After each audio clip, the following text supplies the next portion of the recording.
Hello and welcome to Quick Learning, and in today's video I will be teaching you all how to get Microsoft Office products for free and legally. Now let's first head on over to the office.com website, or you can click the link down in the description below. When you get into the site, you have three options. You can either sign in if you already have your own Microsoft account. Get Office leads you to the website where you can buy the Office products and you can sign up for the free version of Office. Now, if you don't have a Microsoft account, feel free to click on this, but if you do, just go sign in.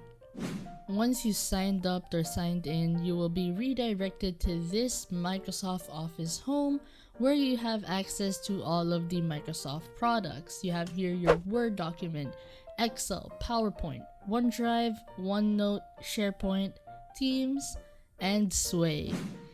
Now, if you're a student or working in a business, these three applications will be the most essential to you. You have the Word, you have Excel, and you have PowerPoint.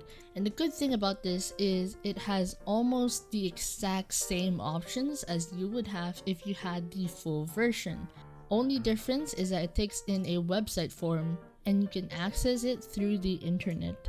Now, when you go to the saving options, click on File, Save As. You have 5 options. You can save a copy online, you can rename the file, you can download a copy of your file to your computer, you can convert it and download as a PDF, and you can download as an ODT.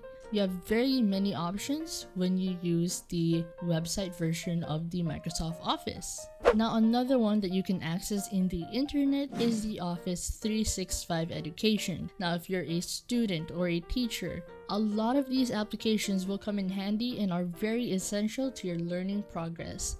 Now, with Office 365 Education, you can have Office products for free if you have your school email address. Just simply type it down in this box right here and click on Get Started. Now, if it's your first time, you will need to create an account. So after you click Get Started, you will be redirected to a Create an Account page. Simply create your account and then you'll be ready to go. You get here, you get the exact same setup because it is the exact same setup. It's just a different way to get to this point. And finally, we have the Microsoft Office for Windows 10. Now, if your computer is running on Windows 10, this is another method to get Office products for free. Simply head on over to your Start menu and you'll see here in Productivity, Office. Click on that and it will open up the Office application. Now, if you were to create or edit a new Word document or PowerPoint, it will lead you directly into the Office website.